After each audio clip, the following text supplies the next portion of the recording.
That's not their plan. That's what we need. We need to have the growth. Growth equals jobs. Jobs equals higher tax revenue. People can pay their bills and raise their kids and hopefully send them off to college.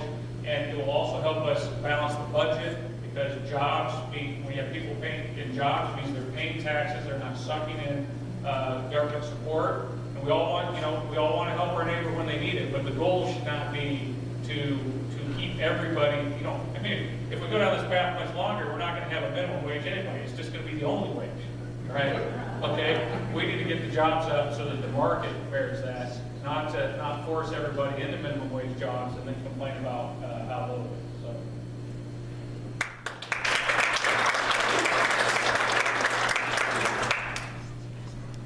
The next question is, many people feel that putting our military at a level below strength-wise, I'm talking about pre-World War II levels, is a national security issue. Your position on sequestration and the level of military strength. Thank you. Well, look what's going on around the world today. Look what Putin is up to. Going through Ukraine, Crimea. Look at Rouhani down in Iran. What's happening in North Korea, those flare-ups. Syria. Does anybody really think it's a good time to cut back on military? I don't think so. Not at all. Part of this is a vacuum of leadership at the presidential level. His budget's proposing smaller militaries during more dangerous and dangerous times. So the sequestration, a lot of people said the sky was going to fall, they'll be rioting in the streets. We managed through that, except where it matters most, our military. It's like the Second Amendment to the Constitution. That protects you from everything else. Where our military protects us from everything out there that's bad in this world, and there's a lot of that. So, we need to fortify our military. I'm looking forward to a president here coming up in 2016 who's going to be so strong and so respected by our military. And I'm looking forward to also in 2014 the U.S. Senate turning into Republican hands so we can have some real leadership there as well in fortifying our military.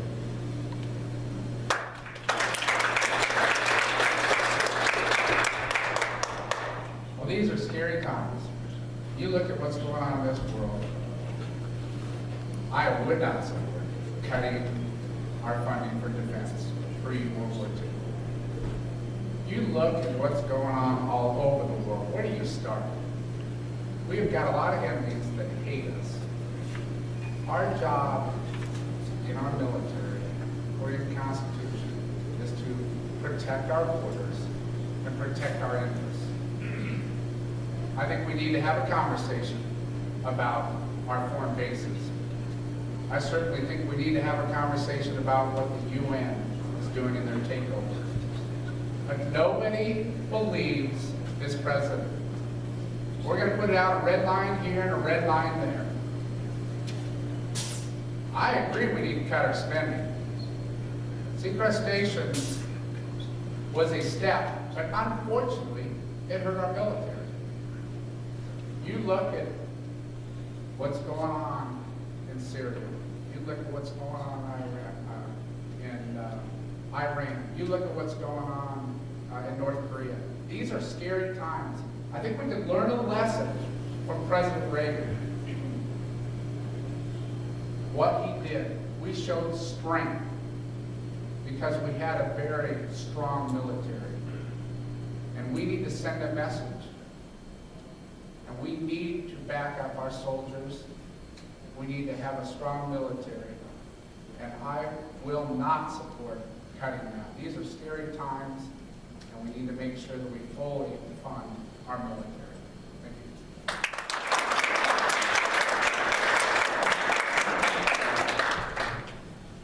You look at what's going on in the world today, and let's be honest, it can be a scary place. One of the few things the Constitution says that our federal government should be doing is protecting us. And yet our president wants to cut our military to pre-World War II levels. We can't afford that. We can't afford that. We have to be able to protect ourselves. But I will say this. I agree with George Washington that we shouldn't get involved in foreign entanglements, or we should avoid getting involved in foreign entanglements. We need to make sure that Congress, before we go to war, or before we send those troops, declares war. Congress needs to have a say.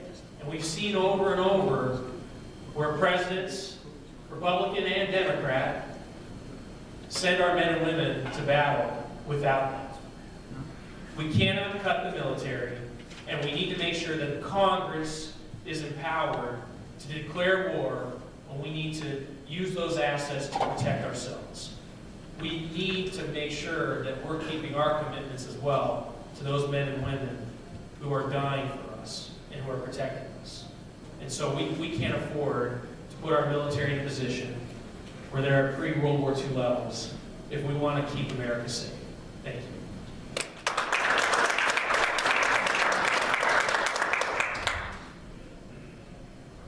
I think I'm starting. Okay. We're getting busy up here. Let me make this very clear. I want to balance the budget. I want to pay down the debt. And I'm not going to do that on the backs of the men and women who serve in our military and their families. Okay? My wife Tina's taught me a lot about this. You know, we all support our troops, and it's very easy to identify with and be aware of the sacrifices that the men and women in uniform make. But my wife grew up an Army brat. She spent, I think, out of her first 8 years, she spent more of that time overseas on military bases than here in the United States. So she's taught me an awful lot about the sacrifices that those families make too. And they're the ones who are being asked to take the hit in the Obama budget proposal in terms of what they get and the housing and everything else, and that's just ridiculous. And it will not stand, and it will not pass Congress. Even this Congress won't do that. Okay? So that's number one. But that doesn't mean that there's not waste and fraud in the military. I worked for Senator Grassley. Back in the 80s, he became rather famous for pointing out that the Pentagon had a purchase for purchasing hammers for about $300 or whatever it was, or toilet seat, I can't remember, but there's a whole laundry list of these things. So yes, we need to keep an eye on that. When you're spending that much money, there are unfortunately people who, probably can't use the word I would use to describe them, but who will try to steal money from our military budget and not see it used to make, to arm and protect and supply the men and women that are fighting for us. So we do have to look at that part of it. And I think the question specifically was about sequestration. I just have to tell you, it was a very high honor and privilege of mine a couple years ago to be invited to attend the National Security Seminar at the U.S. Army War College, where I got to sit in the room with the colonels, lieutenant colonels, who will be tomorrow generals, and talk about that. The reason they brought people from the outside in is, you know, these folks have been in the military for 30 years, and they wanted to kind of give them a feel for how people outside are. It was painful. It was painful to see the confusion of these career military leaders. Look at that, they were sharp. I walked out there feeling real good about the hands of our military will be in the future. But they were just confused about why are we doing sequestration and cutting the military down to pre-World War II levels at the time when it's being asked to do more than it ever has before. We have to get our priorities straight. We need to be more prudent with when we ask men and women to put their lives on the line for us. But if we do so, we have to back them 100% and their families and give them the full benefits they need, not deny them, as Obama's done in some of the different cases.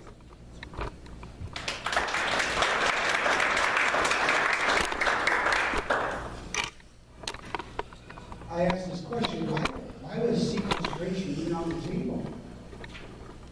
We could have cut the EPA. These soldiers fight for us, they defend us. They come home, battled, wounded, and they don't have a job, and we're cutting their benefits. We should be ashamed.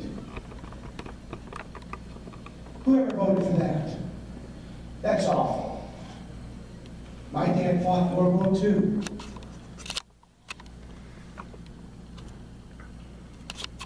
Do you think our country gave the tools to win that war? Yes, they did. sequestration. We should be ashamed. It should never have been a thought.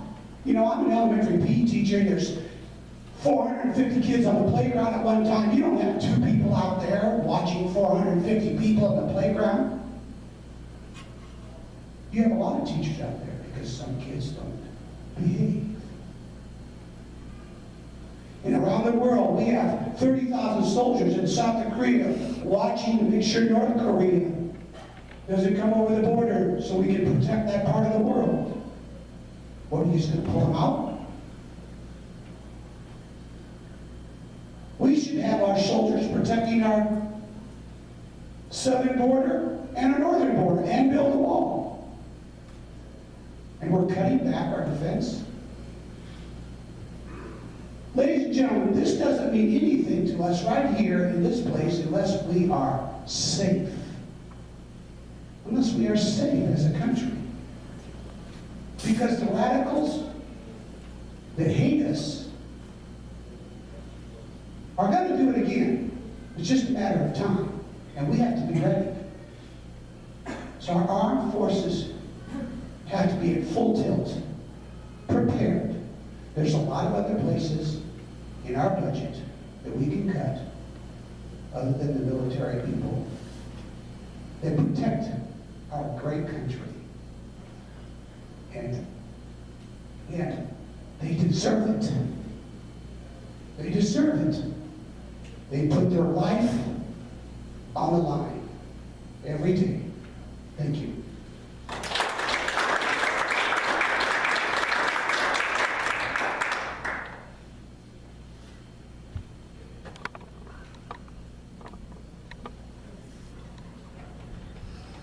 I must congratulate all of you candidates. You're very succinct and you kept it down to the time frame. So we have time for a couple of 3 questions that were submitted from the audience.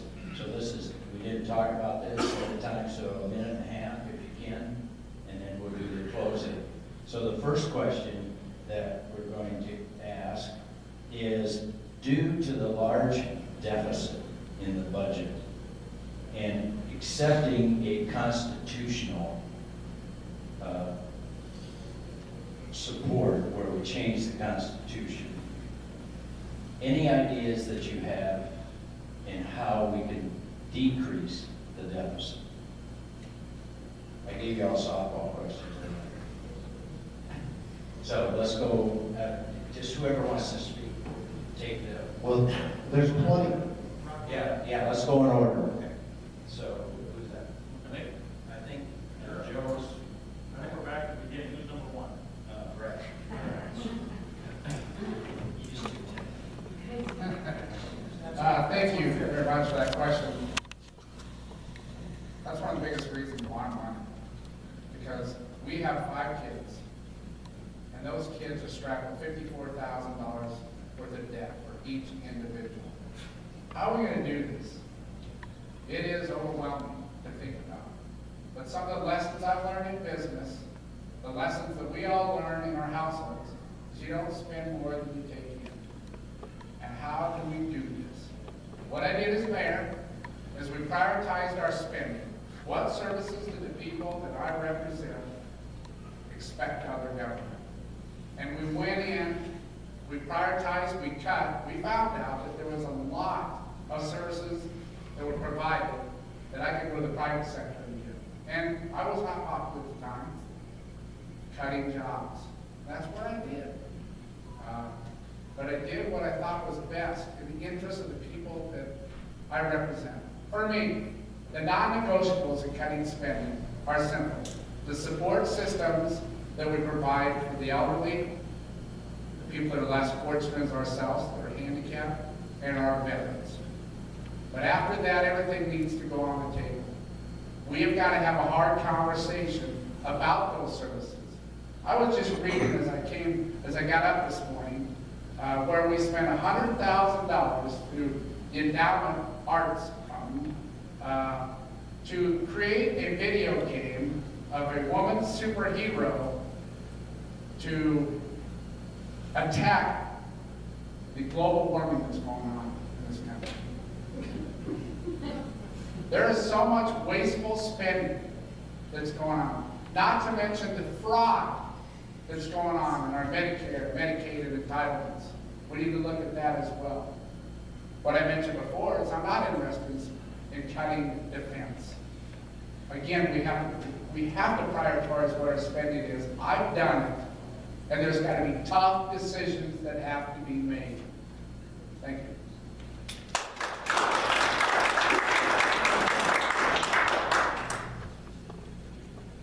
It's tough. It's tough. Because we've had politicians who just keep kicking the can down the road. I mean, our government is just spending and spending and spending, and I don't think we can even really have this conversation until we actually have a balanced budget amendment, forcing the President and the Congress to make tough decisions. As a city councilman in Council Bluffs, before I was Secretary of State, my first year cut $1 million out of the mayor's budget. It wasn't easy. It wasn't easy. But you know what? You got to make tough decisions. You know, I think the first thing you do is get rid of the IRS. I think that'd be helpful, and actually getting a tax system where we don't have an IRS breathing down our backs, something that's flat and simple. But the other thing we can do is repeal Obamacare. You want to cut spending? That's where most of our spending is going to be. Obamacare. Repeal it. But to make those tough decisions, we can't do it without a balanced budget amendment, because they won't do it. So we have to fight for that. We have to get a balanced budget amendment in place. Because if we don't, politicians are going to keep kicking the can down the road. I told you my kids were born with more than $50,000 in national debt. What are their kids going to be born with? What are our grandchildren and great-grandchildren and great-great-grandchildren? We have to get a balanced budget amendment. That'd be my first priority in terms of controlling spending. And we absolutely have to repeal Obamacare. We'll go a long ways if we just get those two things done. So, thank you.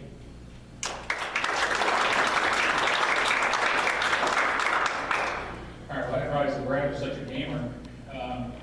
Superhero game, but you know, I do want to respectfully disagree with Mr. Schultz. I do not think we have to wait until we get a balanced budget amendment to stop restraining spending.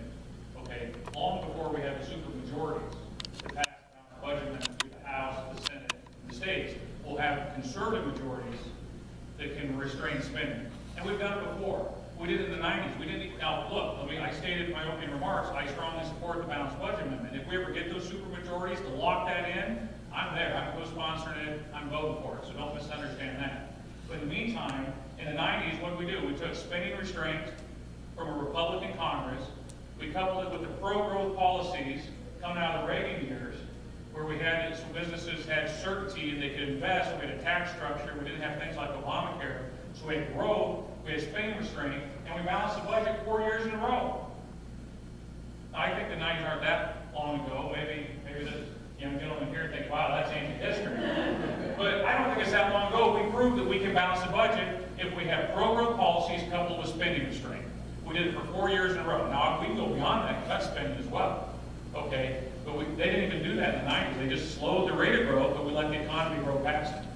So that's what I think we have to do. And so what do we need for pro-growth? We need a tax system that makes sense so the businesses can have certainty in investing and in creating jobs. And we need to get rid of things like Obamacare and other regulations that knock us down.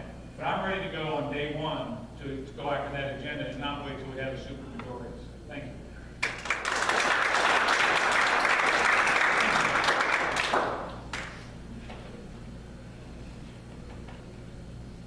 The question is, how are you going to cut spending? When you sit up there, you think about what you want to say, and then you hear other people say, and you lose your train of thought sometimes, you forget the question. So, we've become an entitlement society. On this little red card I have up here on the back, it says 3 years only, welfare. 3 years. Nothing.